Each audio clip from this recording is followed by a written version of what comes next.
Bismillahirrahmanirrahim. Assalamualaikum warahmatullahi wabarakatuh. Waalaikumsalam warahmatullahi wabarakatuh. Alhamdulillah rabbil alamin wa bihi nasta'inu ala umuri dunya waddin wa ala alihi wa sahbihi ajma'in. Asyhadu an la ilaha illallah wahdahu la syarika lah wa asyhadu anna Muhammadan abduhu wa rasuluh.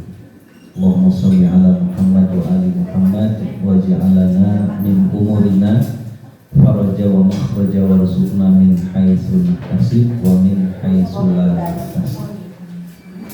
Mana kabarnya Ibu? Alhamdulillah, luar biasa. Allahu Akbar. Alhamdulillah. Semangat baru di tahun baru. Baju baru, wajah baru. Semangat baru, Pak. Semangat baru. Alhamdulillah persis kita hari ini berkumpul di tanggal 1 Muharram 1445 Hijriah. Tadi malam pawai obor ibu-ibu Ada di Merauke, Pak. Yang anak-anak iya. Salah satu ekspresi umat Islam menyambut tahun baru Hijriah dengan pawai obor. Saya melihatnya pawai obor itu sebagai satu bentuk syiar sekaligus juga menyampaikan pesan, bentuk edukasi kepada umat Islam khususnya bahwa kita juga punya tahun baru. Karena masih ada orang Islam yang ketika ditanya, kamu tahu nggak tahun baru Islam? Emang ada gitu? Jadi masih ada yang ya nggak begitu familiar, betul tahun baru Hijriah. Karena umum kalau orang bicara tahun baru mesti adalah 31 Desember atau tanggal 1 Januari. Tapi ketika ditanya tahun baru Islam, masih ada yang menganggapnya belum ada, tidak ada. Tapi kita tidak sedang mempersoalkan tahun Hijriah dan Masehinya. Karena pergantian waktu itu sesungguhnya adalah bukan dilihat di saat pergantian tahun. Karena pergerakan waktu itu hitungannya sangat cepat. Mungkin yang paling kecil adalah hitungannya detik. Yang lebih substansi adalah bagaimana kita mempertanggungjawabkan setiap pergerakan waktu di kehidupan kita. Apakah kita menjadi manusia yang lebih baik, ataukah sama saja, atau malah lebih buruk. Itu yang lebih substansi. Adapun tahun baru sebagai pergantian tahun, ya, malam tahun baru sebagai malam di mana memang ada pergantian tahun. Semua trauma ambil lagi. Jadi mengambil momentumnya saja sebagai sebuah hari di mana umat Islam tidak boleh lupa dengan adanya tahun baru. Apa esensi dari sebuah perubahan waktu adalah perubahan itu sendiri. Karena Nabi punya rumus dalam hidup itu, jika hari ini sama dengan hari kemarin maka rugi. Jika hari ini lebih buruk dari hari kemarin maka celaka. Jika hari ini lebih baik dari hari kemarin maka beruntung. Nah, pilihan kita mau di mana? Mau yang untung. Jadi lebih ke situ.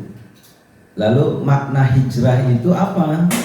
Kalau di zaman Nabi pindah dari kota Makkah ke Yasrib ketika itu.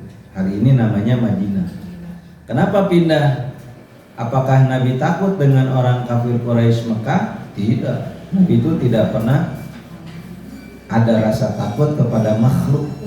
Sudah habis rasa takut kepada makhluknya, karena sudah semua diberikan rasa takutnya kepada Allah. Adapun Rasul hijrah karena perintah Allah dalam rangka menyelamatkan agama ini. Karena kalau agama ini terus ada di kota Mekah ketika itu, kita tidak tahu apakah Islam akan sampai ke Parmindo. Kalau dulu Nabi tidak melaksanakan hijrah, karena posisi kaum muslimin ketika itu memang sudah sangat luar biasa menderita. Dan tekanan-tekanan kepada umat Islam itu tidak pernah akan berhenti, terus akan dilakukan. Kalau dalam bahasa Al-Quran itu ada ayat surat Al-Baqarah ayat 120, walan tarda ankal yahud walan nasara hatta tattabi'a millatahum. Di situ digunakan kata lan, tidak pernah akan. Tarda ridho, ankal yahud orang-orang Yahudi, wan nasar dan Nasara itu, hatta sampai tattabi'a millatahum, kalian mengikuti millahnya mereka. Millah itu bisa diartikan agama, bisa diartikan orientasi hidup atau gaya hidup, lifestyle. Orangnya identitasnya muslim, tapi orientasi hidupnya, gaya hidupnya, cara pandang hidupnya bukan Islam. Nah, jadi ini tantangan besar buat kita. Maka hijrah yang dipahami sebagai hijrah yang artinya pindah itu hanya berlaku di zaman Rasul Shallallahu Alaihi Wasallam. La hijrata, tidak pernah akan ada hijrah lagi sesudah hijrahku dari Mekah ke Madinah. Maka hijrah yang dipahami hari ini berdasarkan hadis Nabi, ketika Nabi ditanya, manil muhajir ya Rasulullah, siapakah orang yang berhijrah itu? Al muhajir, orang yang hijrah itu adalah man hajaro ma nahallahu anhu. Jadi orang yang hijrah itu adalah orang yang meninggalkan apa-apa yang dilarang oleh Allah. Itulah hijrah. Jadi kalau saya, ibu-ibu, memulai hidup baru di tahun yang baru dengan semangat yang baru dan semuanya serba baru, maka semangatnya adalah, spiritnya adalah bagaimana kita mulai untuk meninggalkan apa-apa yang dilarang oleh Allah Subhanahu wa Ta'ala. Jadi poinnya di sana kalau kita bicara pergantian tahun baru Hijriah. Baik ibu-ibu, hari ini kita masih bicara tentang bab kasih sayang dan berbuat baik terhadap anak yatim, wanita, orang-orang lemah dan miskin.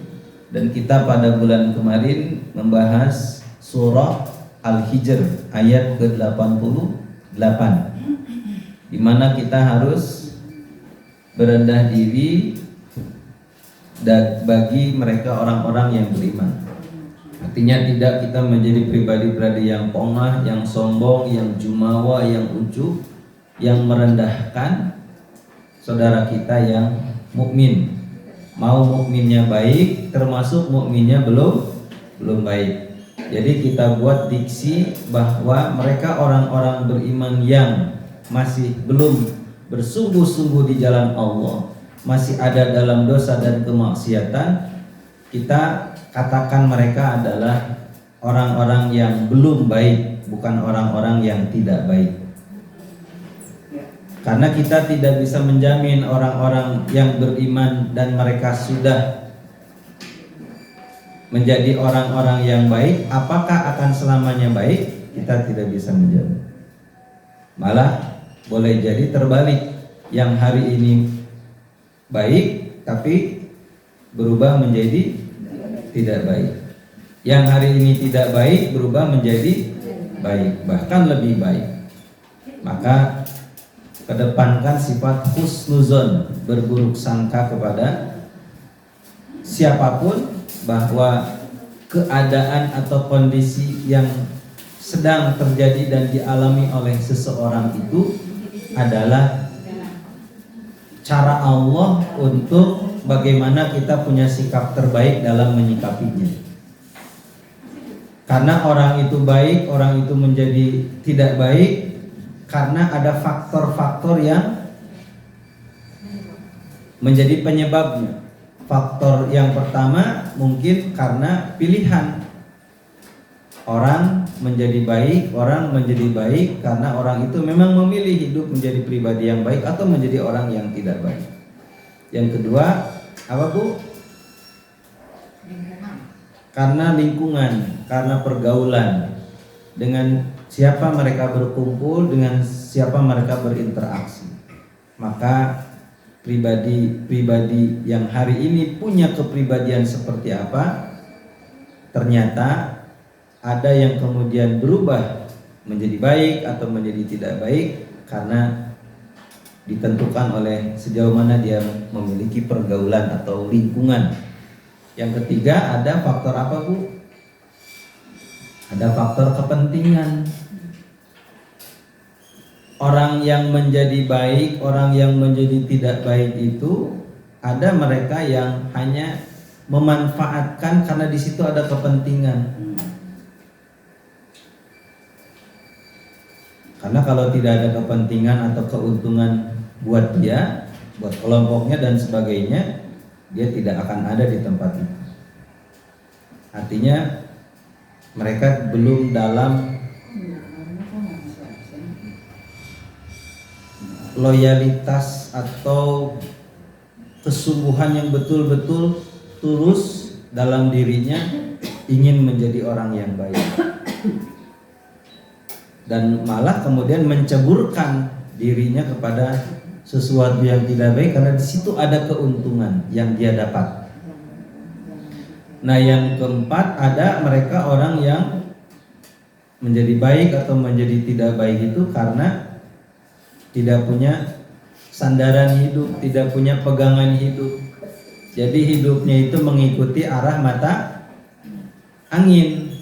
Kalau kata orang Sunda mah kumaha indung suku. Tidak punya prinsip hidup. Saya mah kumaha engke we.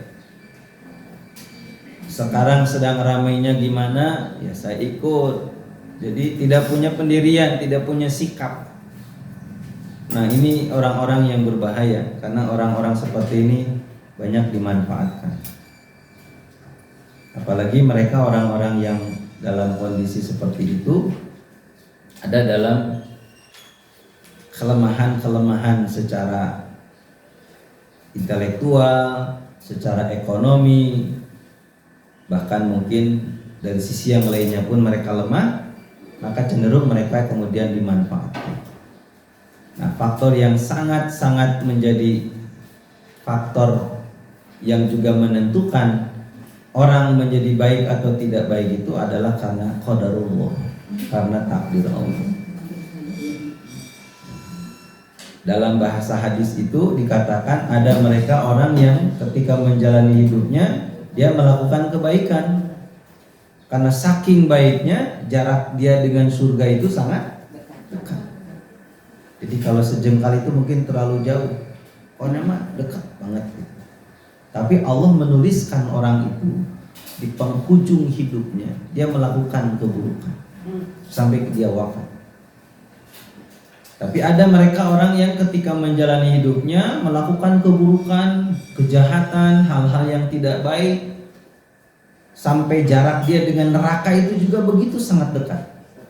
Tapi Allah menuliskan orang itu di penghujung hidupnya menjadi orang baik sampai dia wafat. Maka beruntunglah orang-orang yang seperti itu. Itu yang kita sebut dengan husnul khotimah. Baik di ujungnya, tidak buruk di ujungnya.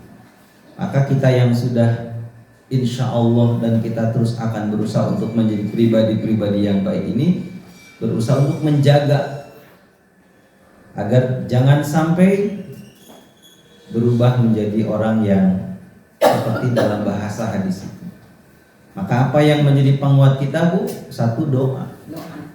Karena kata Nabi, la yarudul qadha illa bidu'a. Tidak ada yang bisa merubah apa yang sudah Allah tetapkan, melainkan salah satunya adalah doanya yang mana? Terserah. Ibu mau pakai yang bahasa Arab, ibu mau pakai yang bahasa ibu sendiri, silahkan. Karena doa itu yang paling penting adalah ketika saya ibu berdoa, jelas apa yang dimintanya kepada Allah. Artinya kita faham, kita mengerti apa yang kita minta. Buat apa kita pakai bahasa Arab? Orang menganggap kita keren karena bahasa Arab doanya. Tapi ketika ditanya, ibu punten ari nembetan didoakeun naon hartosna? Duka. Pokoknya mah amintun we.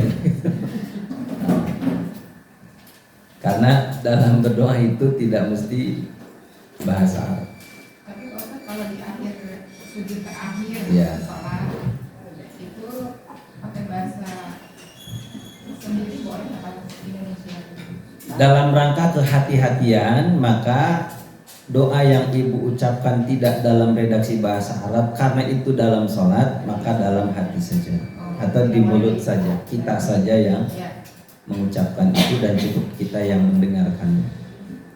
Itu dalam rangka kehati-hatian. Karena kalau sudah masuk wilayah ibadah yang terikat oleh aturan kaitan dengan kaifiyahnya, maka kan tidak boleh kita menambah atau mengurangi apa yang sudah menjadi ketentuan yang mengikat.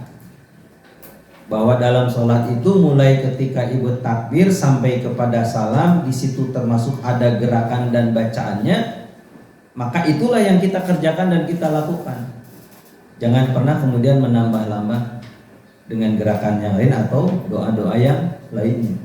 Memang ada sebatas pendapat dari para ulama. Contoh misalnya Imam Syafi'i mengatakan perpanjanglah sujudmu dan berdoalah kepada Allah, karena Allah dekat ketika si hamba itu sedang bersujud. Apa yang menjadi dalilnya Imam Syafi'i? Al-Quran, wasjud waqtarib, dan bersujudlah kalian, karena saat bersujud itu Allah maha dekat. Allah itu dekat. Nah, bahkan minta kepada Allah apa yang kamu suka. Artinya pilih dari apa yang kita mintakan kepada Allah di sujud-sujud terakhir sholat kita adalah doa-doa terbaik kita.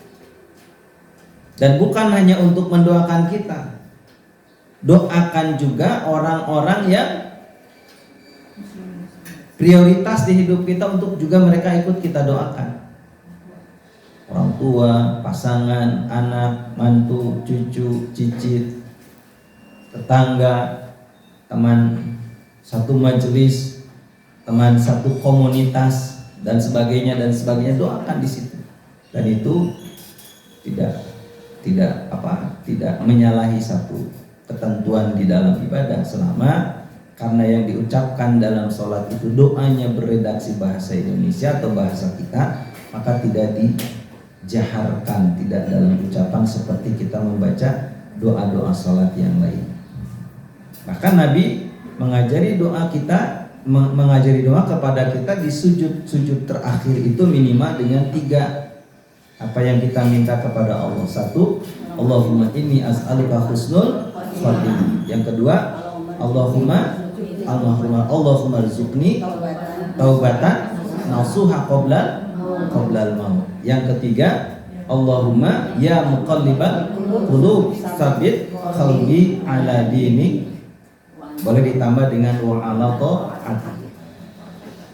Ada lagi doa yang lain yang Nabi mengajarkan kepada kita, dan itu bisa juga kita baca ketika sujud. Apa doanya? Allahumma inni as'aluka ilman nafi'an wa rizqan thayyiban wa amalan mutaqabbalan. Jadi ada doa-doa yang memang Nabi mengajari kita untuk dimohonkan doa itu kepada Allah. Dan itu masuk dalam bagian doa-doa yang terbaik yang menjadi pilihan-pilihan kita. Termasuk doa yang kemarin tuh yang di masjid. Insya Allah ibu kan sudah hafal. Dari dulu makan kuat hafalannya. Yang sekali baca hafal nggak akan mungkin bisa lupa lagi. Karena langsung nempel rapat di hafalan ibu. Insya Allah. Sudah hafal kan bu ya?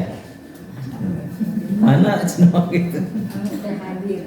Nah, minimal ujungnya Allahumma ghnini bil ilmi wa zayyini bil hilmi wa akrimni bit taqwa wa jamilni bil afiyah bi rahmatika ya arhamar rahimin. Minimal itu. Karena ibu kan tidak dalam sebuah proses untuk menghafal ayat, menghafal hadis seperti yang dilakukan oleh para penghafal Quran dan hadis. Jadi tidak kita membaca dari awal doanya, tapi langsung kita baca yang tengahnya. Allahumma ghnini bil ilmi wa zayyini bil hilmi wa akrimni bit taqwa wa jamilni bil afiyah bi rahmatika ya arhamar rahimin. Ya Allah, kayakan aku dengan ilmu, hiasi aku dengan kesantunan, muliakan aku dengan takwa, dan sehatkan aku, indahkan aku dengan kesehatan. Birahmatika ya arhamar rahimin, dengan rahmatmu yang maha rahman dan maha rahim. Baik bu, kita lanjut ya ayat yang kedua bu. A'udzubillahi minasyaitonirrajim. Wasbir nafsaka ma'al ladzina yad'una rabbahum bil ghadati wal 'ashiyyi yuriduna wajha wala ta'du 'ainaka 'anhum turidu zinatal hayatid dunya. Dan bersabarlah kamu bersama-sama dengan orang-orang yang menyeru Tuhannya di waktu pagi dan petang hari, di waktu pagi dan petang hari, dengan mengharap keriduannya, dan janganlah kedua matamu berpaling dari mereka karena mengharapkan perhiasan dunia ini. Dan bersabarlah kamu bersama dengan orang-orang yang menyeru Tuhannya di waktu pagi dan petang dengan mengharap keriduannya. Insya Allah lah ibu-ibu di Al-Barakah ini, Masya Allah luar biasa ya. Begitu sangat memuliakan para guru, para asatiz, orang-orang yang berilmu, yang mereka punya tugas menyeru di jalan Allah dalam dakwah, dalam taklim, dalam kajian-kajian. Ibu selalu membersamai mereka di waktu pagi dan petang. Ya, ada beberapa apa bu? Ayat yang ke-1 kemarin, sekarang ayat yang kedua. Kita belum masuk kepada hadis, masih ayat Al-Quran. Ya. Bersabar dengan orang-orang yang menyeru Tuhannya. Jadi kita harus memang selalu membersamai mereka, orang-orang yang menyeru di jalan Allah. Ya, Rasulullah itu dulu sendirian bu ketika berdakwah. Mulailah masuk sahabat Abu Bakar, terus yang lain-lain. Bahkan ya di kalangan wanita yang menjadi penguat dakwahnya itu langsung adalah kemudian pada akhirnya menjadi istri beliau, yaitu Siti Khadijah, yang kita tahu semua hartanya dicurahkan untuk perjuangan Nabi Muhammad dalam dakwah. Sampai ketika beliau menjelang wafatnya itu bertitip satu wasiat atau semacam amanah lah begitu. Ya Rasulullah, andaikan satu hari nanti saat engkau akan berperang dan tidak ada pedang, maka datangilah kuburanku, gali, ambil tulang-tulangku, jadikan itu pedang untuk berperang. Masya Allah tuh. Jadi Siti Khadijah mah pengen semua apa yang ada di dirinya teh dikasihin ke Rasulullah SAW sebagai bentuk cintanya kepada Allah. Karena dia ingin selalu bersama dengan orang yang dicintainya. Dan orang yang dicintainya itu adalah orang yang sudah mencurahkan seluruh hidupnya untuk Allah Subhanahu wa ta'ala. Maka seperti itu lah nggak jauh beda lah insyaallah. Kan dalam hadis itu al mar'u ma'aman ahab. Seseorang itu akan bersama dengan orang yang dicintainya. Tapi mencintai orang yang akan bersama dengan kita itu adalah orang-orang yang baik, orang-orang yang dia ada dalam kebaikan. Karena kalau kita bersama tapi dengan orang-orang yang tidak baik, bersama juga Bu, cuman ke neraka. Alhamdulillah ini. Jadi nanti kita kan saling saling bersapa, bertegur sapa, bahkan saling mencari. Kan saya sudah titip amanat, tolong ini dilaksanakan amanat saya. Ketika ibu akan masuk surga, jangan langsung melangkah dan masuk, buah beliau kelak. Ayah teu abdi, muntah ayah wayahna geroan abdi. Sudah ibu panggil tapi saya tidak datang aja, wayahnya ibu harus balik badan cari saya sampai ketemu. Kalau sudah ketemu baru ibu boleh masuk. Gitu. Jadi jangan tinggalkan aku sendiri. Ajak aku bersama ibu ke surga. Nah, bersabar karena dalam perjuangan itu ada ujian, ada tantangan, ada segala macam yang memang harus kita hadapi dengan luar biasa. Orang dan kita semua berharap jadi orang baik, tapi ketika sudah menjadi orang baik, ada saja orang yang tidak suka kepada kita. Ada orang yang benci, ada orang yang segala macam lah begitu ya. Dan itu bagian dari perjuangan dan ujian buat kita. Katanya kalau jadi orang baik disenengin orang, disayangin orang. Tapi yang ada malah dibenci, dijauhi dan diomongin. Nah, jadi memang serba salah kita tuh. Jadi orang baik begitu, jadi orang nggak baik apalagi. Itulah yang memang jadi konsekuensi. Ya kita jangan mengukur kita lah, atau contohnya jangan kita lah. Jadi seolah itu teh kebagian contoh ini saya lah gitu ya. Rasulullah itu kan di bagian mana celah aib yang menjadi perilaku tidak baik yang ada pada beliau, hampir nyaris tidak kita ketemu.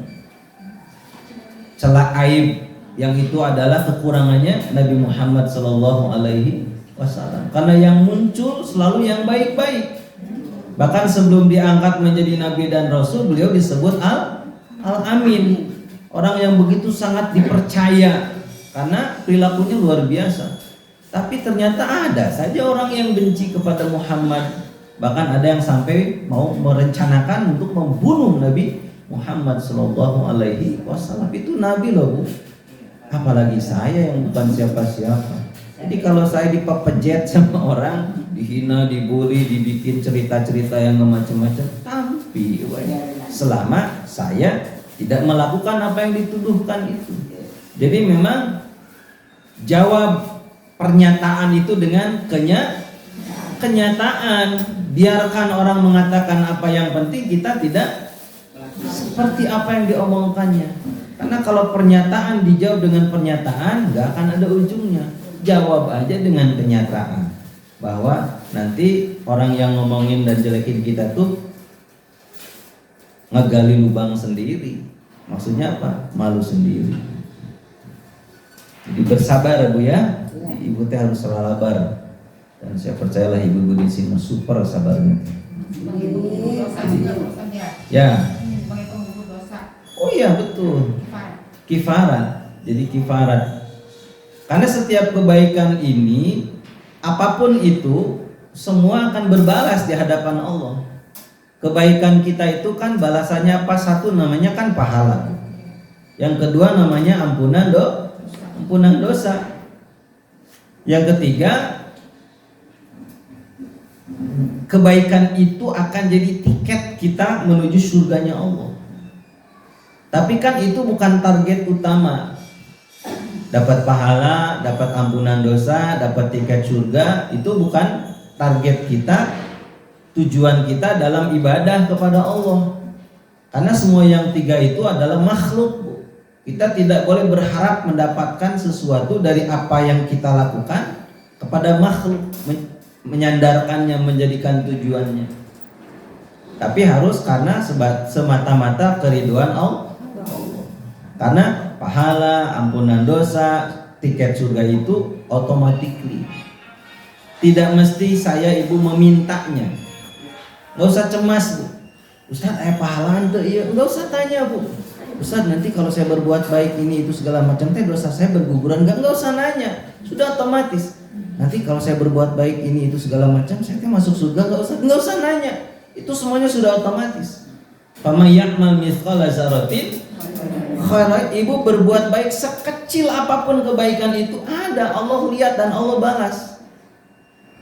Jangan cemas dengan kebaikan yang kita lakukan. Allah tuh la ta'khudhuhu sinatun wala naum. Allah mah nggak pernah ngantuk bu, apalagi tidur. Allah mah melek, terjaga terus.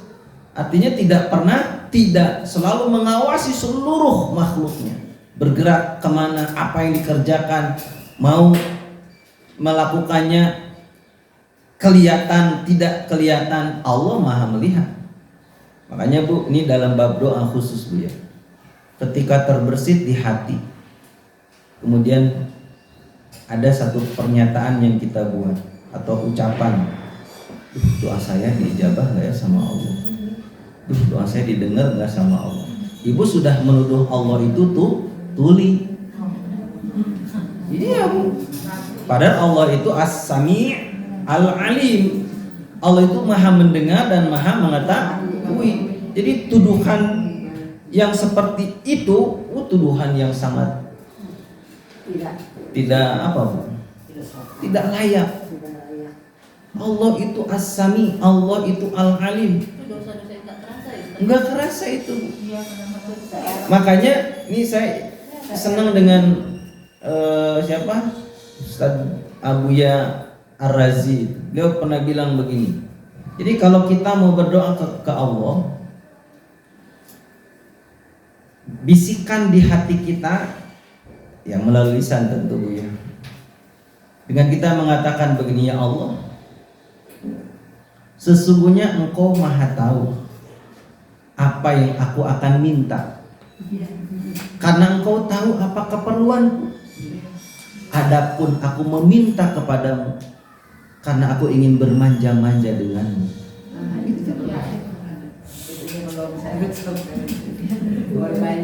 Ibu ya. Jadi dan saya minta ke Allah mah tahu. Kamu nggak usah ngomong, nggak usah minta, aku mah tahu karena aku sangat tahu keperluan kamu. Terus kenapa kamu minta ke aku? Aku mah ingin bermanja-manja denganmu, Rob. Sok seperti istri ke suami deketin, terus bercanda ngomong-ngomong sama mama tenang. Ada maunya ya? Enggak, pengen manja we atuh. Pah, gitu kan. Asan. Acan meureun. Oh, hilang. Jadi saya dianggapnya ngabibita. Harus begitu. Jadi anak-anak ketika ujung-ujung ya, ini teh kenapa ini teh meni asa darah dekat begini ke mama teh? Ada maunya ya kalian ya deketin mama. Enggak mah, kami teh ingin bermanja-manja aja dengan mama. Kan kalian tuh sudah gede-gede semuanya. Kan ada tuh saya ketemu sama seorang anak, tapi bukan anak-anak. Sudah dewasa, bahkan sudah berumah tangga, bahkan sudah punya mantu, cucu. Tapi ke ibu ke orang tuanya itu seperti ke ibunya. Jadi gelendotan, manja gitu. Dan saya emang nggak bisa jujur ke ibu saya teh begitu teh. Tapi maksudnya nggak bisa, saya mah jujur. Tapi ada beberapa anak yang begitu. Karena mungkin ya sudah memang dari sejak kecilnya dikondisikan begitu. Kan ada beberapa anak yang ketika ngelihat orang tuanya itu seperti ngelihat singa. Salieuna. Jangan begitu. Jadi ke Allah itu konteksnya adalah bermanja-manja. Tapi kenapa saya ibu teh harus berdoa kepada Allah? Padahal Allah maha tahu apa yang kita minta, Maha tahu apa yang jadi keperluan kita, karena buat kita berdoa itu adalah ibadah. Dan Allah senang. Bu, ini saya kutip-kutip omongan-omongan para guru ya, walaupun saya tidak pernah ketemu secara fisik. Siapa saya tidak sebutkan namanya lah kalau yang ini malah.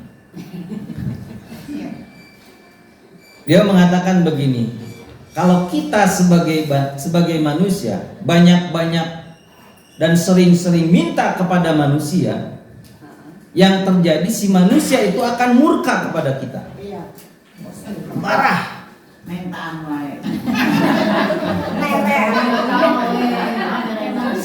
Jadi sudah dari jauh itu kita sudah punya kesimpulan. Saya datang mah geus moal jauh. Dina gidi ngesepeda. Terus aya pangabutuh naon deui? Rek minta tulung naon deui? Jadi kalau saya ibu sering-sering minta ke manusia, si manusia itu akan murka kepada kita. Tapi kalau kita tidak pernah datang kepada Allah, Allah akan murka kepada kita. Sebaliknya. Jadi apakah kita lebih ingin dimurkai manusia atau dimurkai Allah? Jangan dimurkai semuanya. Jangan dimurkai oleh semuanya. Betul, itu pilihan yang luar biasa itu. Dibenci manusia harus ditolong. Iya. Jadi kalau saya ibu datang ke Allah dan terus datangnya, Allah malah senang. Malah kalau saya nggak pernah datang ke Allah, Allah tuh murka sama kita. Karena kita dianggap sombong. Satu-satunya sifat yang Allah benci, yang Allah murka, ketika si hamba itu punya sifat sombong. Maka dalam bahasa hadis itu ada kalimat la yadkhulul jannah man fi qablihi min kibrin. Tidak pernah orang itu masuk ke dalam surga bagi mereka orang yang dalam hatinya ada kibr, ada sombong. Walau zaratan, walaupun sebesar biji zarah. Kan zarah itu kecil, Bu. Atom itu atau biji atom itu besar. Zarah itu molekul paling kecil, partikel paling kecil yang ada di kolong langit ini, yang tidak bisa terdeteksi kecuali Allah yang tahu itu. Zarah. Kan zarah itu asbabul wurudnya berangkat dari permintaan Nabi kepada Allah melalui Jibril. Ya Jibril, aku kan sudah tidak lama lagi nih, tolong sampaikan ke Allah. Adakah jaminan Allah bagi umatku? Jaminan apa? Ya jaminan surga. Langsung Jibril itu lapor ke Allah, ya Rabb, Muhammad meminta jaminan untuk umatnya, untuk juga bisa masuk surga. Katakan kepada Muhammad, kata Allah kepada Jibril, selama umat Muhammad itu ada iman dan imannya sebesar biji kurma, maka dia tidak pernah akan berada di neraka selamanya. Artinya dia akan masuk ke surga. Turun Jibril itu kepada Nabi kita dan kemudian menyampaikan kata Allah, selama umatmu ada iman walau sebesar biji kurma, maka selamat umatmu itu. Nabi Muhammad langsung bilang, sebesar kurma terlalu besar. Aku khawatir nggak nyampe umatku kalau imannya mesti sebesar biji kurma. Walaupun ada kurma yang nggak ada bijinya, Bu ya. Tapi kan nggak diprotes. Maksudnya nggak kata misalnya ini mah dongengnya saya, Bu ya.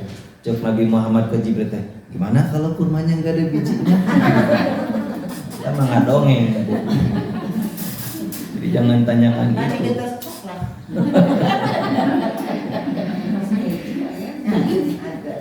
Nah turun, naik lagi Jibril kepada Allah, ya Allah, kata Muhammad, kalau sebesar biji kurma khawatir umatnya nggak nyampe. Turunin, kata Allah itu, ya kalau biji kurma terlalu besar sebesar biji jagung. Mikir lagi, jagung. Oh iya, lebih kecil, kata Jibril, turun nyampein ke Nabi Muhammad. Kata Nabi Muhammad, masih gede Jibril, jagung mah. Tapi Jibril nggak kesel, nggak rewel.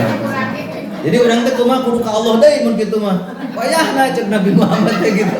Naik deui ka luhur. Udah jawaban terakhir langsung. Selama umat Muhammad ada imannya walaupun sebesar zarrah. Nah disebut kata zarrah. Maka sudah Nabi Muhammad tuh langsung pelong. Oh udah kalau begitu saya tenang. Muncullah hadis yukhraju minan nar man fi qalbihi imanan walau zarratan. Dikeluarkan orang dari neraka karena sebab ada iman di hatinya walaupun sebesar zarrah. Ini hebatnya Bu Nabi Muhammad. Jadi yang menjamin surganya kita sebagai umatnya Nabi Muhammad itu adalah selama kita ada iman. Jadi maka jangan pernah kita lepas iman kita ini. Wala tashtaru bi ahdillahi wa aimanihim samanan qalila, dan jangan kalian jual dan jangan kalian gadaikan dan jangan kalian tukar perjanjian dengan Allah dengan harga-harga yang murah. Samanan qalila. Apa harga yang murah itu? Dunia dengan segala isi. Tidak sedikit sampai hari ini orang lepas imannya karena mie instan 1 dus, karena beras 1 karung, karena apalagi Bu? Telur 1 sak, 1 kilo itu krak, 1 krak. Ya pokoknya tidak sedikit hari ini banyak yang harus melepaskan imannya karena sebab itu semua. Maka kita harus Bu? Harus juga bisa bagaimana saudara-saudara kita yang nasibnya tidak seberuntung kita ini, bukan harus seperti kita, tapi mereka bisa hidup sebagaimana apa yang menjadi haknya. Karena Nabi mengatakan, terlaknat mereka orang yang tertidur dalam keadaan perut kenyang sementara tetangganya lah. Sampai Nabi bilang kalau ibu bikin sayur maka perbanyak kuahnya.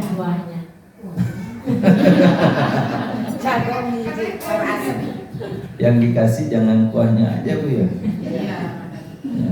Itu Nabi itu Masya Allah luar biasa. Jadi mengajari kita betapa kita harus peduli kepada orang lain, karena di situ ada kebaikan yang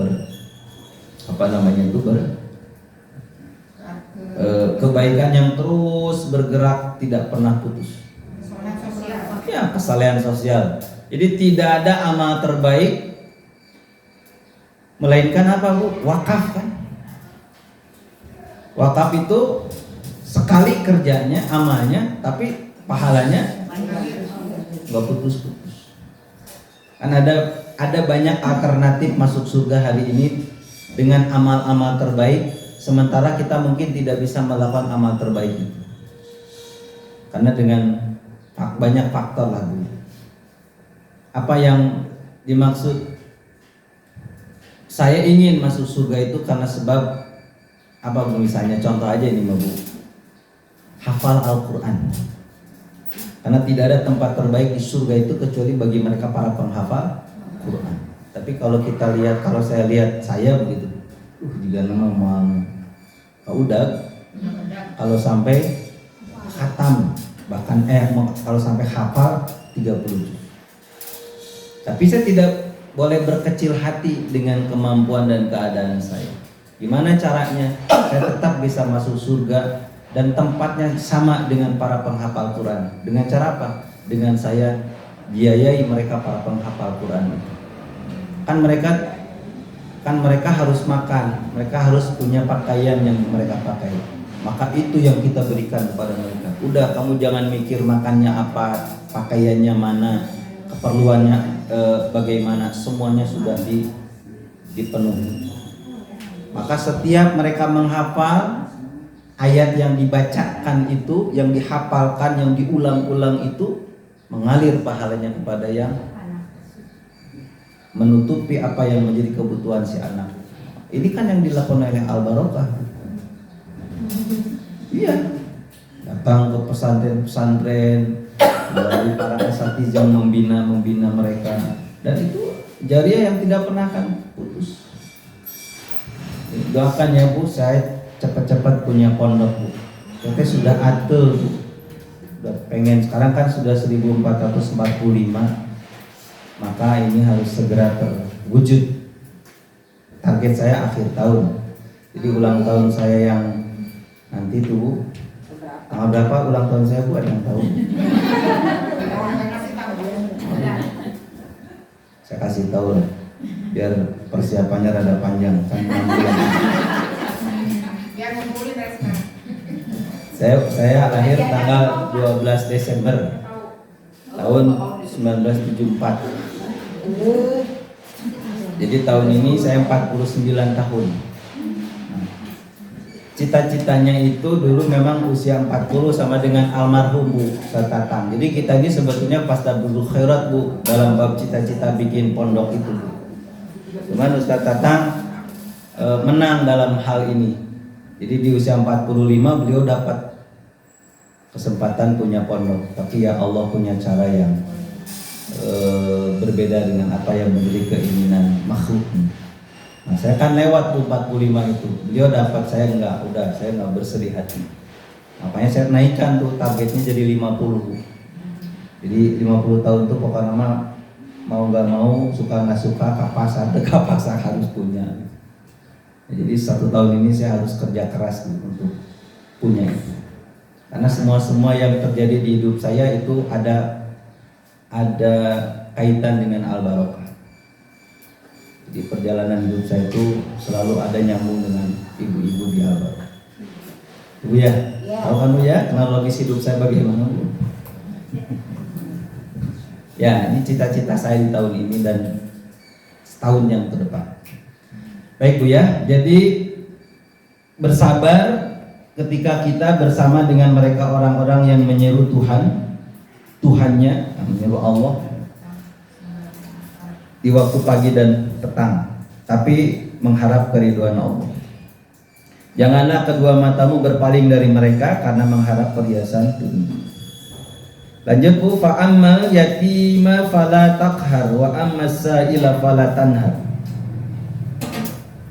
Sebab itu terhadap anak yatim janganlah kamu berlaku sewenang-wenang, dan terhadap orang yang meminta-minta janganlah kamu menghardiknya. Ini konteksnya berbeda dengan yang di atasnya Bu. Ini baru masuk kepada bab kita, yaitu anak yatim. Dan adapun kepada anak yatim janganlah kamu berlaku sewenang-wenang. Nah, Muharram ini kan dikenal sebagai bulannya anak-anak yatim. Nah, mari kita lakukan kebaikan khusus kepada mereka anak-anak yatim. Ya, sebelum kesini saya datang ke, saya anggap itu ibu saya. Beliau rutin setiap Muharram itu titip ke saya untuk anak yatim. Dan ketika ibu memberikan sedekah kepada anak yatim, selain memberikan sedekah, ibu disunahkan untuk memegang kepalanya sambil ibu minta ke anak yatim itu didoakan. Ibu saya itu Bu bisa berangkat umroh, salah satu wasilahnya adalah menyengaja datang ke Asalam Bandung yang rutin di setiap Asyura itu tanggal 10 Muharram ada hari anak yatim. Di situ ada sedekah yang dibuka untuk umum, dan setiap yang bersedekah itu diizinkan untuk langsung memberikan sedekahnya ke anak yatim sambil memegang kepala dan meminta doa. Dan itu terjadi tahun 2015. Jadi ada satu acara itu 2015. Nah, satu permohonan ibu saya, ya Allah saya pengen naik kapal, ya Allah ibu saya begitu. Tapi kan naik kapal yang dimaksud bukan naik kapal kemana-mana, tujuannya Mekah Madinah. Alhamdulillah Bu. Ya, cukang lantarannya melalui adik saya, karena diantara kami berlima, saya anak tuh 6 bersaudara Bu, yang satu meninggal di usia 23. Adik saya memang bagus karirnya, jadi rezekinya bagus lebih dari kakak-kakak dan adiknya. Nah, melalui adik saya ibu saya diberangkatkan. Syariatnya, tapi hakikatnya anak yatim yang mendoakan di acara itu. Jadi ketika adik saya telepon mau memberangkatkan, yang diingat tuh anak yatimnya dimintai doa oleh ibu saya ketika diusapkan kepala. Doakan mama, hoyong ke Mekah. Kata ibu saya ke anak yatim, Insya Allah mah saling darna ke Mekah. Betul, tahun itu langsung berangkat. Masya Allah. Jadi kita pun bisa menyampaikan hajat kita kepada Allah melalui kebaikan kita kepada anak yatim yang kita mintakan doanya setelah kita berbuat baik kepada mereka. Karena di ayat ini kan begitu. Kepada anak yatim itu jangan sewenang-wenang. Jadi sewenang-wenang itu berlaku yang kurang baik waktu ya. Lalu kemudian apa lagi Bu? Dan kepada orang termasuk yang meminta-minta, jangan kamu menghardiknya. Nah, siapa yang datang meminta kepada kita, itu pun kita harus perlakukan juga dengan baik. Qaulun ma'rufun. Kata-kata yang baik itu khairun, lebih baik min shadaqatin, dari sedekah yatsba'uha adza, tapi sambil ngomel. Nyanyi ke saya, itu boleh. Pernah nggak gitu Bu? Saya mah pernah, jujur. Udah kesel Bu. Dan itu ya itu tidak baik. Lebih baik dengan kata-kata yang baik. Qaulun ma'rufun. Kalau dalam bahasa kita kan persaban hapunten atau apalah Bu ya. Jadi mengusir pelan-pelan dengan kalimat, dengan kata yang bagus. Itu lebih baik. Puntennya puntennya Bu, puntennya Pak. Itu lebih baik daripada mereka dikasih tapi sambil menyakiti. Karena kita tidak tahu Bu, orang yang datang minta-minta ke kita itu boleh jadi siapa Bu? Malaikat. Atau boleh jadi krunya Baim Wong yang lagi nyamar. Dikasih tuh diganti 10 kali lipat. Atau anak buahnya Ino sama Adam Suseno. Kan dia punya acara-acara yang model-model begitu Bu. Pura-pura datengin orang-orang, minta-minta dan seterusnya, ternyata itu nguji sejauh mana orang yang didatangin itu punya jiwa penyayang, punya kepedulian. Jadi kita mah ya, tapi jangan juga berharap begitu juga. Mudah-mudahan lah ya teh kru nambahin wong gitu. Jadi nggak ikhlas. Jadi siapapun yang datang, karena di Quran itu Bu, ini kaitan dengan ayat ini ada surat Al-Ma'arij. Wa fi amwalihim haqqum ma'lum lisaili wal mahrum. Tapi kalau sekarang orang datang kok tiba-tiba datang ke kita, kita takut juga membuka pintu. Ya, betul. Saya setuju. Bahwa hari ini atau di zaman seperti sekarang, yang namanya kita kepada orang asing wajib curiga atau waspada. Karena memang betul Bu, kita harus mengedepankan curiga dan waspada kepada orang asing. Bahkan termasuk bukan hanya kepada orang asing, kepada keluarga saudara sendiri. Tapi mereka yang memang punya niat tidak baik, apalagi untuk tujuan-tujuan yang ya sudah menyangkut kriminal lah. Tapi tetap kita berhusnuzon, tidak bersuuzon. Makanya Bu, rumah itu betul-betul kan dia harus jadi tempat yang aman buat kita, termasuk dari orang-orang yang ya tidak baik. Maka jangan pernah kita mudah memasukkan orang ke rumah kita. Jadi cukup, bukan tidak sopan, bukan kita tidak menghargai tamu, tapi itu dalam rangka kewaspadaan. Boleh Ibu nerima tamu yang Ibu memang tidak kenal, asing buat Ibu, itu dibatasi oleh pagar yang ada di rumah kita, nggak apa-apa. Kayak punten Ibu teh saha, Bapak teh saha di mana, badai atur yoginal, nggak apa-apa Bu. Kita jadi detektif sejenak Bu. Tanya orang yang datang ke rumah kita dalam rangka tadi kewaspadaan. Jadi jangan mudah memasukkan orang hari ini, termasuk petugas-petugas yang ngaku-ngaku Iya. dari PLN lah, dari segala macam lah. Kan banyak sekarang yang kejadian rumah-rumah itu digondol isinya sebagian walaupun oleh mereka yang begitu. Nah, jadi betul Bu, saya setuju dalam bab ini. Artinya banyak mereka yang memang melakukan hal-hal yang membuat kita ini jadi apa namanya tuh Bu ya, karunya begitu Bu ya. Tapi di situ ternyata mereka ada usaha untuk menipu dan sebagainya.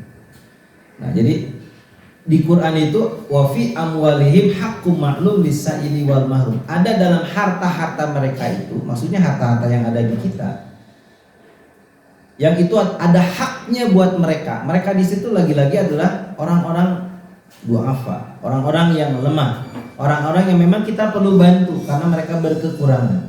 Siapa mereka itu? Lisail, yang memang datang meminta-minta. Artinya kesusahan dengan kekurangan mereka itu memang terlihat oleh kita secara zahir, sampai kemudian mereka meminta-minta kepada kita datang.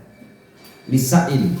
Jadi ada orang yang secara terbuka ya menunjukkan bahwa saya tidak mampu, dan kemudian orang ini datang kepada kita meminta bantuan kita. Ada yang begitu, karena mungkin tidak ada pilihan. Duh, kasahadeuna abdi teh bade nyuhunkeun tulung da upaya teu ka ibu mah. Jadi dia teh sudah memang bruk-brak we, tidak lagi malu, tidak lagi segan, apalagi takut. Sudah ke ibu teh seperti apa namanya tuh Bu ya? Pamuntangan we gitu Bu. Itu kasahade itu Bu abdi teh nyuhunkeun tulung upami teu ka ibu mah. Ada orang-orang yang memang begitu. Nah, kepada yang begitu-begitu ini kita memang ya tetap Bu ya harus hati-hati, harus waspada. Makanya sekarang tuh lembaga-lembaga amil zakat, lembaga-lembaga pengelola zakat itu tidak memberikan ikan tapi memberikan kain. Orang datang kepada kita minta dibantu, kita bantu, tapi bentuk bantuannya harus jangka panjang. Bukan kemudian menyelesaikan masalahnya di hari itu atau di saat itu saja, tapi buat mereka berpikir untuk bagaimana caranya supaya dia bisa hidupnya lebih produktif. Sok atuh ibu, da upami kieu teras mah ibu teh sumbing ka abdi nyungkeun bantosan ka abdi, enggak akan ada ujungnya. Kan nu aya abdi murka ka ibu gitu. Tapi kita buat sok atuh ibu teh gaduh katiasa naon, abdi dibantos. Abdi mah teu gaduh katiasa, riweuh. Jadi kita ajari untuk orang bisa berubah menjadi lebih produktif. Kita bantu di situ. Nah, sekarang sudah modelnya begitu. Lembaga-lembaga ambil zakat. Kasih modal gitu. Ya dikasih modal atau dikasih segala macam. Tapi di situ nggak ada tanda-tanda atau lambang-lambang tertentu Bu ya. Kita mah cukup di TV aja. Ada tuh yang sekarang lagi banyak bagiin gerobak, Mulai banyak lagi. banyak bagiin macam-macam. Iming-imingan. Nah, kalau yang gitu-gitu mah jangan. Udah. Haredang. Mau dimimitian saya. Optimis ya. Sering haridang. Jadi tahun politik itu tahun Haridang. luar biasa. Kan bulan Muharram memang disebut bulan anak yatim, enggak juga kan sebetulnya. Ada Salah satu sebetulnya, karena hadisnya. di bulan Muharram itu kan ada banyak peristiwa Bu. Betul-betul begini. Enggak. Ada banyak peristiwa terjadi kan di bulan Muharram itu. Nah, kenapa dikaitkan dengan yatim? Karena di situ ada peristiwa apa Bu? Banyak peristiwanya sebetulnya Bu ya. Saya tadi mau bawa buku tapi tertinggal. Ada beberapa catatan di bulan Muharram, terutama di tanggal 10 itu peristiwa-peristiwa yang Menyedihkan. ya cukup membuat kita harus terharu. Nah, jadi mengambil momentum saja salah satu dari Asyura atau tanggal 10 Muharram, di antaranya sebagai anak yatim. Banyak amal yang bisa kita isi dan kita lakukan, tetapi itu salah satu saja. Kita lanjut Bu ya. Yang selanjutnya itu masih ayat Al-Quran Bu. Ara'aital ladzi yukadzibu bidin fadzalika allazi yad'ul yatim wa la yahuddu 'ala ta'amil miskin. Masih nyambung dengan yang atasnya Bu. Tidakkah kamu melihat orang-orang yang mendustakan agama? Itulah orang yang menghardik anak yatim dan tidak menganjurkan memberi makan mereka orang yang miskin. Itu surah Al-Maun. Ini sudah insyaallah ibu-ibu sudah bisa paham karena menyambung dengan yang atas Bu. Cuma poinnya kalau surat Al-Maun itu adalah bicara tentang orang yang berdusta agamanya. Artinya bahwa belum sempurna kita sebagai orang Islam yang beragama Islam sebelum kita punya kepedulian kepada anak yatim dan orang miskin. Karena ada amal yang dirindukan oleh surga Bu. Apa amalnya Bu? Mut'imul ji'an, memberi makan kepada orang yang lapar. Dia ada orang lapar, kemudian kita bantu untuk kita selesaikan laparnya, maka itu amal yang dirindukan oleh surga. Membantu mereka orang-orang yang lapar. Al-ji'an sama dengan al-ju' wa amanahu min ju'. Ju' artinya lapar. Kita lanjut dengan hadis. An Sa'id bin Abi Waqqas radhiyallahu anhu qala kunna ma'an Nabi sallallahu alaihi wasallam sittatan nafar faqala al musyrikuna lin Nabi sallallahu alaihi wasallam utrud ini ulai la yahtari la yajtari'una alaina wa kuntu ana wa ibnu Mas'ud wa rajulin min Khuzail wa bil al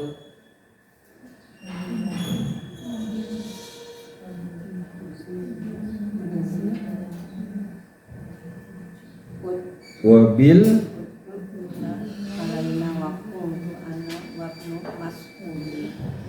rajulani lastu usami hima fa waqa'a fi nafsi Rasulullah sallallahu alaihi wasallam masya Allah ayyaqa fa hadatsa nafsahu fa anzalallahu ta'ala wa la tadrudil ladzina yad'una rabbahum bil ghadati wal 'ashyi yuriduna wajha. Nah, ini hadis yang juga menjelaskan ayat yang tadi surat Al-Kahfi itu. Dari Sa'ad bin Abi Waqqas radhiyallahu anhu, ia berkata, kami berenam bersama Nabi sallallahu alaihi wasallam, kemudian berkatalah pemuka-pemuka kaum musyrik, usirlah mereka dari sisimu agar tidak kurang ajar kepada kami. Aku Ibnu Mas'ud dan orang dari suku Huzail serta Bilal. Bilal wa rujulani, Bilal ya. Dan dua orang yang sengaja tidak aku sebutkan namanya. Maka tergeraklah dalam hati Rasulullah SAW apa yang akan terjadi pada dirinya. Tiba-tiba Allah Ta'ala menurunkan ayat, janganlah kamu mengusir orang-orang yang selalu berdoa kepada Tuhannya di waktu pagi dan petang dengan mengharap keridhoannya. Nah, di sini ada kata yad'una, berdoa, tapi juga yad'una di situ artinya apa, Bu? Menyeru, berdakwah. Karena kata dakwah itu ya. Ada da'a, yad'u, dakwatan, aidu, du'aan. Da'a, yad'u, dakwatan, aidu'aan. Jadi apa?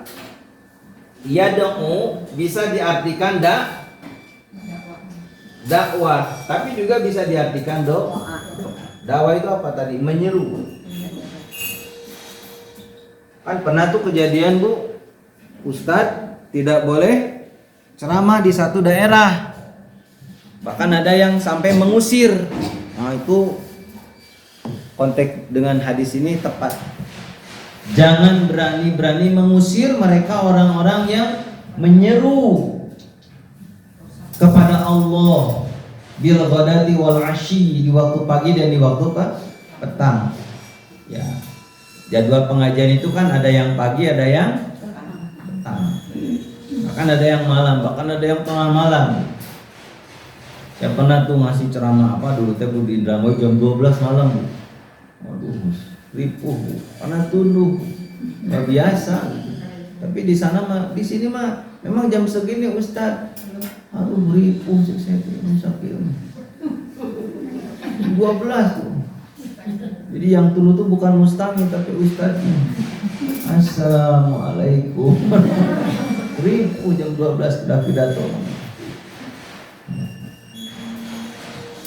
Jangan mengusir orang-orang yang menyeru ke jalan Allah, tidak boleh. Nah, cuma memang ya lagi-lagi Bu ya, hari ini tuh banyak orang yang memanfaatkan dakwah sebagai ladang mencari nafkah. Saya tuh suka apa ya Bu ya, jujur saya tuh suka mempertanyakan kepada diri saya, kamu teh tujuannya teh apa, model-model begini-begini, nyari apa? Nah betul Bu, kalau tidak hati-hati, maduh, masya Allah, dunia itu luar biasa, nggak godaan. Ada zikir, zikir ini katanya satu bagi mereka orang yang belum mengenal Allah, yang kedua bagi mereka yang sudah mengenal Allah. Bagi mereka yang belum mengenal Allah, perbanyaklah zikir Allah, Allah, Allah, karena mereka belum kenal siapa? Allah. Tapi bagi mereka yang sudah mengenal Allah, zikirnya apa? Ulah, ulah, ulah, ulah, ulah, ulah. Saya begitu dengerin ini rada ngalamun. Seumur hidup saya ngaji nggak pernah saya dikasih birit sama guru ulah. Baru ini saya, apa Bu? Nah, ulah itu bahasa Sunda Bu. Jangan pikir, jangan dibeli. Rumusnya apa di balik kata ulah itu? 3. 1. Halo.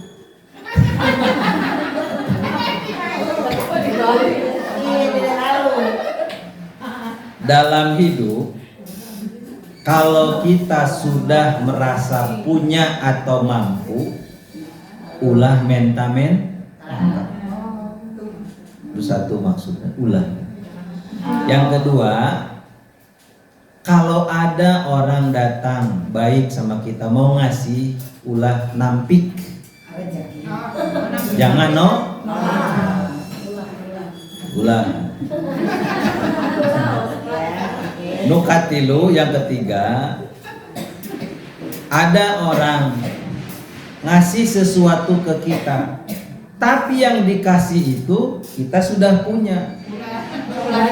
Ulah apa Bu? Ulah disimpan tapi dipasihkan. Maksudnya apa Bu?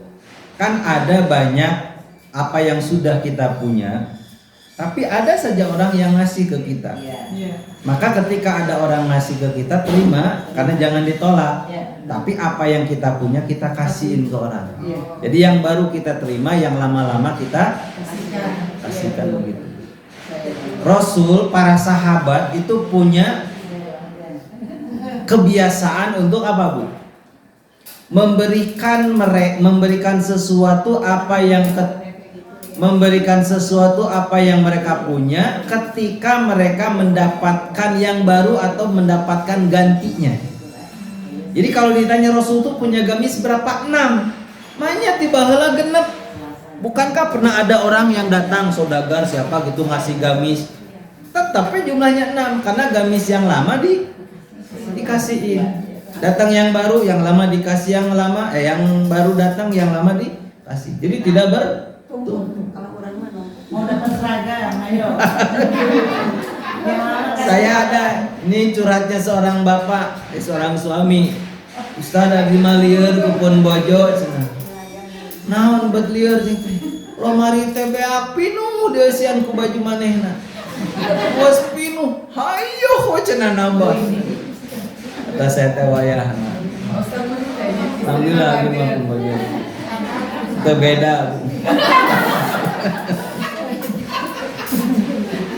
Ya minimal kan saya teh nanya itu baju naon deui cing atuh ari panitia kurban malah ulah make baju-baju anyar sagala lieur. Dan bau daging segala rupa.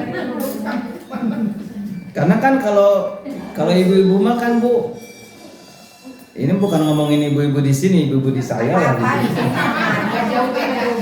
Tidak jauh beda. Kan kalau ngasih ke ibu-ibu mah kan paket komplit. Iya, kerudung. Disiapkan bajunya. Nanti kerudungnya kita patungannya biar seragam. Enggak kan saya mah gini, udah punya baju merah kan 17-an pakai. Gitu. Ya, jadi maksudnya begitu Bu ya yang tadi Allah dan ulah itu. Karena Bu penyakit ini masih ada pada mereka yang betul sudah mengenal Allah. Iya. Jadi buat mereka yang belum mengenal Allah mah perbanyak zikir Allah, Allah, Allah. Tapi bagi mereka yang sudah mengenal Allah perbanyak zikir ulah. Ya, Pak. Karena banyak mereka orang yang sudah mengenal Allah Bu, tapi apa? Tapi mereka masih miskin. Jiwanya peminta-minta. Kamu teh minta apa? Ada asa udah punya apa-apa semuanya. Tapi dia teh minta kayak gitu. Jiwa miskin. Yang kedua, ada orang yang memang kalau dikasih teh selalu nolak karena merasa mampu teh gini. Nggak perlu saya masak, udah langsung ambil lagi aja. Yang kasih aja ke yang lain. Jangan begitu Bu. Semampu-mampunya kita, kalau orang datang ngasih kita terima aja. Kalau saya merasa sudah punya dan mungkin nggak suka, udah terima aja dulu, nanti persoalan kita bobeskan ke tong sampah nggak apa-apa. Nanti urusan saya dengan orang yang ngasih selesai. Jadi ulah nampik, jangan nolak. Terima kebaikan orang itu, hargai. Nah yang ketiga, barter Bu. Datang yang baru, keluarkan yang lama. Jangan disimpan ditumbuk, hayo jadi koleksi. Jangan. Ada orang yang berpikir begini Bu, kalau sudah nanam kebaikan terus tergantikan kebaikannya oleh yang lain kemudian hilang. Enggak. Saya pernah jadi panitia pembangunan masjid. Ketika dulu masjid kami butuh keramik, ada orang nyumbang keramik. Karena keramiknya kan zaman baheula, pergerakan zaman kan berubah. Era atuh urang teh keramik masjid itu juga zaman Firaun keur dikokolot ieu. Ganti kunoda halus. Ada yang protes Bu, Ustad ulah senangnya bisa leungiteun eta jariahna nu mere keramik katutupan ku granit. Enggak ada urusan kata saya teh. Jadi orang tidak pernah akan hilang amal solehnya ketika tergantikan. Karena satu kebaikan itu akan mendatangkan kebaikan kepada orang yang berbuat baik. Jadi ketika saya ibu dikasih sesuatu, kita sudah ada tuh, kita sudah punya. Barter Bu, yang lama dikeluarkan, yang baru kita terima. Begitu terus. Nah, itu namanya ulah. Ulah nolak. Ulah nolak. Ya. Jadi apa yang disebut di hadis ini berhubungan dengan apa? Yang tadi Bu ya. Kita lanjutkan di hadis yang kedua. Tadi hadis riwayatnya Muslim Bu. Dari Abu Hurairah radhiyallahu anhu, Aiz bin Amr al-Muzanni. Dia salah seorang yang ikut dalam Bai'atur Ridwan. Ketika Abu Sufyan mendatangi majelis rombongan Salma, Suhaib dan Bilal, mereka berkata, sebenarnya pedang-pedang Allah belum selesai untuk memerangi musuh-musuh Allah. Maka Abu Bakar berkata, mengapa kalian berkata seperti kepada tokoh dan pimpinan bangsa Quraisy? Kemudian Abu Bakar mendatangi Rasulullah SAW dan menceritakan peristiwa yang baru saja terjadi. Lantas beliau bersabda, wahai Abu Bakar, kalau kamu menjengkelkan hati mereka, berarti telah menyebabkan murka Tuhanmu. Kemudian Abu Bakar menemui mereka dan bertanya, wahai saudara-saudaraku, apakah aku telah memarahi kalian? Mereka menjawab tidak. Semoga Allah mengampunimu wahai saudaraku. Ya, ini bukan hal yang saya kira untuk kita pahami lebih jauh ya. Kita lanjut ke yang poin ketiga, Bu. Dari Sahal radhiyallahu anhu ia berkata, Rasulullah shallallahu alaihi wasallam bersabda, aku dan orang yang menanggung anak yatim berada di surga seperti begini. Beliau memberi isyarat dengan jari telunjuk dan jari tengah dan merenggangkan sedikit antara kedua jari tersebut. Nah, kita mungkin sering dengar ya Bu ya hadis ini. Jadi kalau saya Ibu insya Allah Bu ya, jadi orang-orang yang termasuk kafil ya. Kafil itu orang-orang yang punya kepedulian menanggung hidupnya orang-orang yang membutuhkan. Kita dengan Rasul itu seperti dua jari ini di surga. Artinya tidak jauh, bersama. Ana wa kafilul yatim, aku bersama dengan mereka orang-orang yang peduli kepada anak yatim itu seperti dua jari ini di dalam surganya Allah Subhanahu wa taala. Kafilul yatim lahu aw li ghairi ana. Jadi aku dengan, ini dalam hadis ini, dalam hadis yang lain, ana wa kafilul yatim. Jadi aku bersama dengan mereka orang yang menanggung hidupnya orang-orang anak yatim itu seperti dua jari ini di surganya Allah. Jadi Masya Allah luar biasa Bu. Bertemu bersama dengan Rasul itu ternyata ada caranya, yaitu dekat dan sayang kepada anak-anak yatim. Kemudian dari Abu Hurairah radhiyallahu anhu ia berkata, Rasulullah SAW bersabda, orang yang menanggung anak yatim, baik anak yatim itu ada hubungan famili ataupun tidak, maka aku dan orang yang menanggungnya seperti dua jari ini. Nah, ini mengulang dengan hadis yang pertama. Malik bin Anas perawi hadis itu mengatakan beliau memberi isyarat dengan jari telunjuk dan jari tengah. Yang dimaksud yatim miliknya adalah kerabatnya atau orang lain. Contoh yatim kerabat adalah anak yatim yang ditanggung ibunya atau kakeknya atau saudaranya atau siapapun yang masih kerabatnya. Kan ada anak yatim yang dia tidak tinggal dengan ibunya atau dengan ayahnya karena salah satu orang tuanya meninggal. Dan begini Bu ya, kalau saya mohon maaf kalau mungkin Ibu tidak sepakat. Nasib anak yatim dengan anak piatu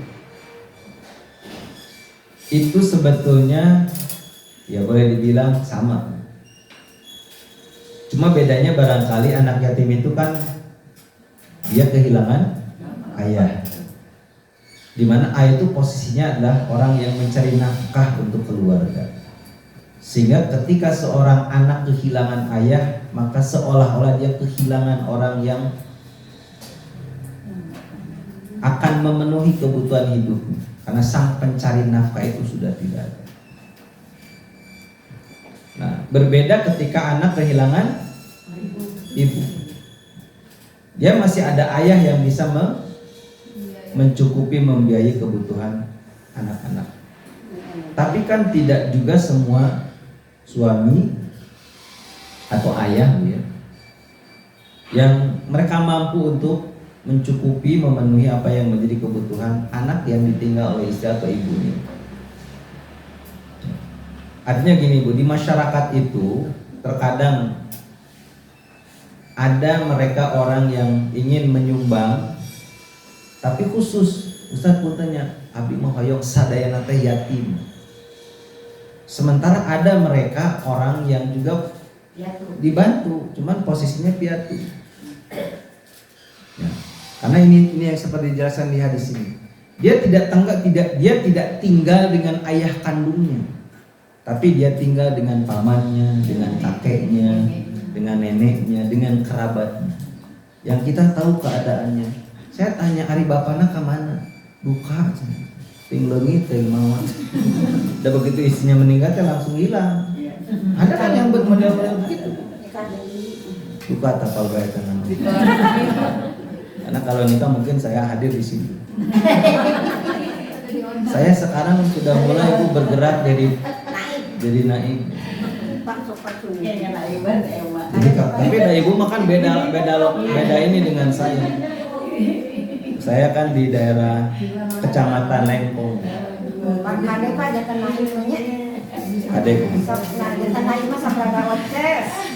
Itu yang lain kalau abdi insya Allah. Terus gimana Mas? Mau Pak Ustaz di situ. Ya, Kalau ada ayah sambung, kalau ada ayah sambung, ya. apa statusnya masih yatim atau?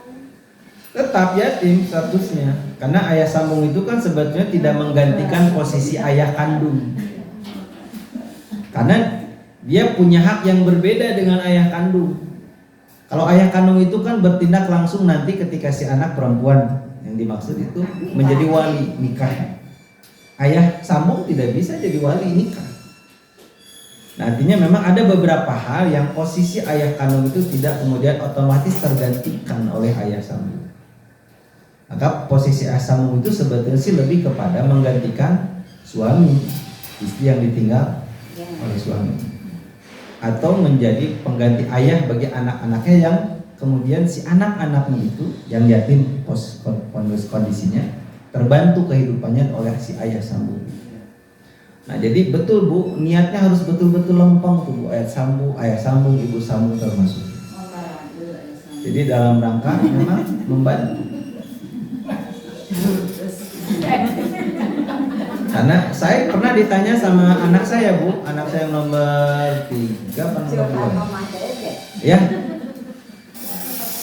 Nanti kalau ada laki-laki yang nikah dengan lebih dari satu istri, bukan hanya poligami maksud anak saya, termasuk yang mungkin istrinya meninggal terus nikah lagi, itu nanti di surganya sama istri yang mana? Coba saya tanyakan ke mama. Bisa salah nggak jawab. Itu anak saya nanya begitu. Karena kalau jasa panjang lebar ya, saya niat tiga nama Yos gitu. Jadi memang kalau perlu jawaban ya kalau kata hadis itu yang lebih soleh di antara keduanya. Siapa yang lebih soleh maka itu yang akan menjadi pendampingnya di surga. Berarti kalau nggak soleh nanti ada apa-apa ya. Oh ya. Kalau yang ternyata lebih soleh yang kedua gimana Bu? Mun soleh dua anak. Alhamdulillah. Kalau yang pertama meninggal. Kan ada Bu ya. Ya mungkin itu pilihan. Ada istri yang ditinggal suaminya memutuskan untuk tidak pernah dan tidak akan menikah. Termasuk juga ada suami yang ketika ditinggal istrinya dia memutuskan untuk tidak menikah lagi. Tapi rada jarang kedua. Tapi ya nggak apa-apa Bu. Tapi ya sama semua tergantung kepada Allah. Itu yang harus ibu pegang dan kita yakini. Bahwa sakit hati itu duniawi Bu. Cemburu itu duniawi Bu. Di sana mah nggak akan Bu. Juga ibu teh begitu apa ya punten ya ini rada ngadongnya sedikit lah. Pasangan ibu teh lagi sama yang lain di surga Bu konteksnya teh Bu. Terus ibu teh ngajebian. Nggak ada Bu, itu mah di sinetron Bu. Di surga mah nggak akan ada yang judes, nggak akan ada yang julid, nggak akan ada yang nggak ada Bu. Saya juga punya dong. Moal aya nu mamanas, moal ibu. Enggak. Eta mah dongeng duniawi eta. Jadi jangan samakan persepsi dunia dengan kehidupan di akhirat. Jauh nanti beda banget. Nah, jadi yang bikin kita tersinggung, kemudian sakit hati dan sebagainya, pada itu teh belum kejadian dan tidak pernah akan terjadi karena membayangkannya itu persis seperti keadaan dunia. Jauh. Sama gitu. Nah, sama seperti jangan bicara istri dua, istrinya satu. Apakah dia akan bersama dengan istrinya nanti di surga? Belum tentu juga kan.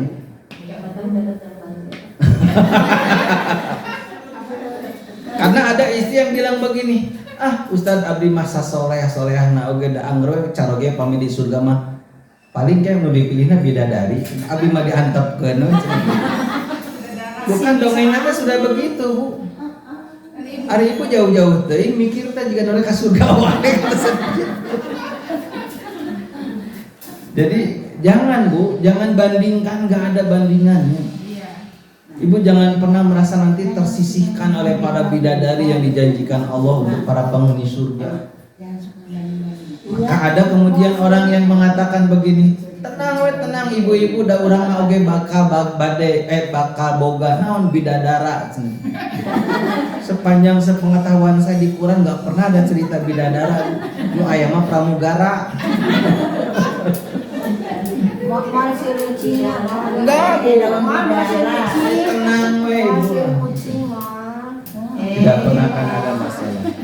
Bela kucing aja. Dah Bu ya direkam nih Bu nih. Bahaya. Sekarang mah rada hati-hati di sini Iya, tuh. bukan direkam. Saya besok baru bisa nontonnya kan Bu. Besok seserian nyalira Bu. Ngali saya lucu bisa gitu. Tapi bika keheuleuan oge kadang-kadang ningali nyalira gitu.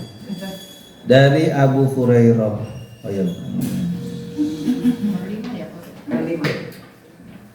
Dari Abu Hurairah, dia berkata Nabi Shallallahu Alaihi Wasallam bersabda, bukanlah termasuk orang miskin orang yang tidak makan 1 atau 2 biji kurma, dan bukan pula yang tidak bisa makan 2 suap makanan. Namun orang miskin yang sebenarnya adalah orang yang sopan, segan meminta-minta. Jadi orang miskin yang sebenarnya itu justru orang yang ifah, menjaga dirinya dari meminta. Jadi orang yang suka minta-minta itu belum tentu miskin. Karena pernah kan di Indonesia nih Bu, ada satu kampung yang ternyata kampungnya kampung mewah Bu. Ketika ditanya, itu rumah siapa? Ini teh punya siapa? Punya terus di mana sekarang? Di kota. Ngapain ngemis? Ya, jangan disebutin, usah sengaja ditutupi. Titik-titik lah pokoknya Bu. Ada Bu, kampung yang mewah gitu ya. Tapi nggak ada yang punyanya mah, karena mereka sedang berikhtiar di kota. Berprofesi sebagai pengemis. Nah, jadi ada ternyata. Jadi miskin itu betul bukan karena mereka tidak bisa makan, bukan karena mereka ada keperluan, iya itu mah sudah pasti. Tapi orang miskin yang sebenarnya itu adalah orang yang segan dia untuk minta. Jadi ifah itu dalam bahasa agama itu namanya ifah, menjaga diri. Ifah. Ala ifah.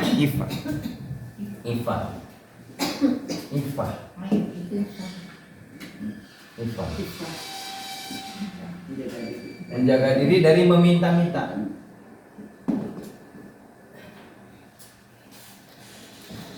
Ada satu pesantren Bu ya, yang kiainya itu tidak pernah memungut sumbangan apapun kepada santri termasuk kepada orang tua dalam bentuk surat permohonan bantuan terkait dengan pembangunan pesantrennya.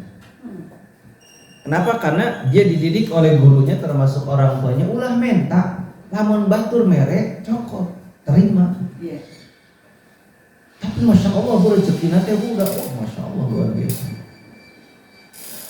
Nah, saya merindukan suatu saat itu begitu. Tapi ya kronologisnya berbeda kan, setiap orang itu. Yang penting tidak menjadi ajang untuk memanfaatkan saja. Jadi boleh. Saya ada teman-teman juga yang punya pondok sekarang Bu. Alhamdulillah progresnya itu masya Allah luar biasa. Yang membuka peluang untuk sama-sama ke surga ya, dengan membuka donasi. Dan itu nggak apa-apa mau soleh. Sekarang kan banyak kegiatan-kegiatan yang ya dimodali katakanlah ya oleh umat, dan itu bukan hal yang salah selama tujuannya memang benar. Jadi miskin itu bukan karena tidak bisa makan, tidak tercukupi kebutuhan, itu mah sudah pasti ya. Tapi orangnya tidak meminta-minta, tidak, dia mengedepankan ifah, menjaga diri. Karena tetap tangan di atas itu lebih baik daripada tangan di bawah. Yang pasti bahwa meminta tapi dengan tujuan syiar, dengan tujuan mengajak kepada kebaikan itu boleh. Nah, mungkin satu saat nanti saya akan melakukan itu ke ibu-ibu. Dan sekarang saya mau minta ke ibu yang naon Pak Dedi, paling gitu nanya kan. Kalau saya sudah memang dalam proses pembangunan atau apa, saya baru mau. Ada jamaah Ya di beberapa tempat lah yang sudah ngadodoho kaset. Ada di tos ready tacan bopok kan make kalau sudah saya ketok palu nanti ibu saya kasih tahu. Saya nggak berani minta-minta. Ini mah buat modal juga enggak. Saya kan modal serangan.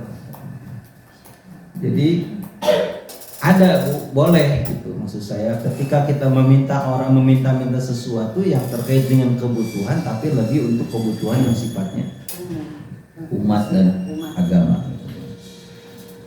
Kemudian terakhir barangkali Bu ya. Dari Abu Hurairah radhiyallahu anhu dari Nabi sallallahu alaihi wasallam beliau bersabda, orang yang mengurus janda dan orang miskin bagaikan orang yang berjuang di jalan Allah. Aku juga menduga beliau bersabda, bagaikan orang yang selalu sholat malam namun tidak pernah merasa lelah dan bagaikan orang berpuasa yang tidak pernah berbuka. Hati nih hadis ini kalau dipahami sepintas, waduh cilaka. Terus saya dilihat nyari janda terus. Nyari janda terus. Gelis bunuhkeun hirup. Jangan mas ayo nama lali ya hadisna yo baca yo cenah gitu. Aduh, jangan pakai dalil Bu untuk pembenaran diri. Ada banyak orang hari ini yang pakai agama Bu kalau berdalih. Iya. Sunnah, Ustaz, sunnah lain kawin nungkul ceng, tahajud, Senin Kamis, ngurus anak yatim. Nya eta ge sunnah, kan saya milihna nu ieu cenah gitu. Paling lama. Ada yang begitu, tapi nggak apa-apa, pilihan namanya juga. Baik ya, sekira ibu-ibu sampai di situ Bu ya. Kita insya Allah nanti lanjutkan. Jadi poinnya adalah bahwa ibu-ibu kita semua tidak boleh tidak peduli kepada orang lain. Apa yang menjadi kebahagiaan kita harus jadi kebahagiaan orang lain. Karena ternyata kenikmatan kita dengan rezeki yang diberikan oleh Allah bukan ketika kita menerima, tapi justru ketika kita berikan. Apa yang saya ibu terima kemudian kita berikan lagi sebahagiannya untuk orang lain, untuk membahagiakan, menyenangkan orang lain, itu justru menambah nikmat kebahagiaan yang ada. Bu, kalau kita makan bareng dengan makan sendiri enak mana Bu? Bareng iraha tuh Bu. Kapancing itu Bu. Seneng Bu jalan-jalan bareng, makan bareng, kumpul bareng, seneng Bu.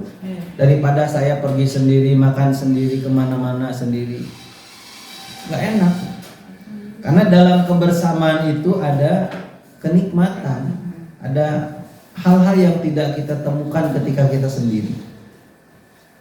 Nah, jadi mudah-mudahan kita diajari oleh Allah, oleh Rasul melalui ayat dan hadis ini untuk peduli kepada mereka orang-orang yang membutuhkan, termasuk ada poin di situ mereka orang-orang yang menyeru ke jalan Allah.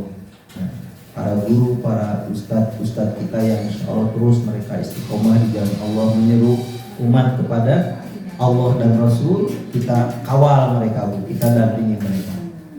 Karena kalau mereka sudah tidak lagi bergerak menyeru umat kepada jalan Allah dan Rasul, bahaya. Insya Allah Bu ya, bahwa ya saya termasuk karena ibu-ibu mengawal, tapi semua kita ikut terlibat dalam pengawalan karena yang harus kita selamatkan salah satunya adalah ulama. Kalau pemimpin meninggal banyak gantinya, stok itu banyak. Selain stoknya banyak, yang pengen juga Pak. Tapi kalau ulama meninggal satu, kata Nabi, walau bandingannya, walaupun ada satu kampung meninggal, nggak ada ganti. Karena hilangnya seorang ulama itu hilangnya, ya ibarat apa ya, cahaya. Maka mudah-mudahan saya tidak menganggap diri saya ulama, jauh lah, karena ya kecil-kecilan aja. Tapi setiap kita mari kita untuk bersama dengan mereka orang-orang yang masih peduli supaya agama dan umat ini ada dalam kebaikan. Karena ini aset investasi akhirat kita insya Allah. Ada pertanyaan ibu-ibu? Para anak?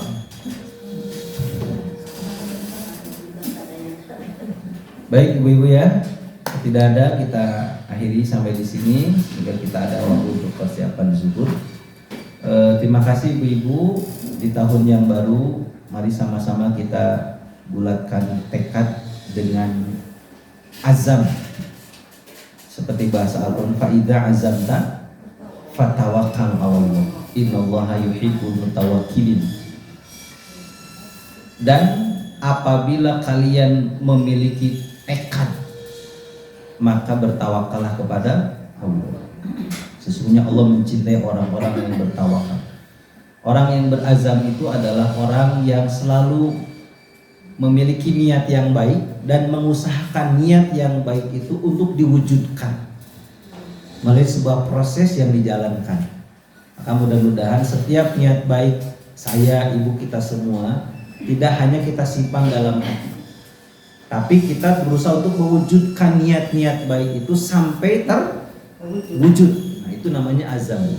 Nah, proses perjalanan mewujudkan itu sertakan di dalamnya tawakal kepada Allah.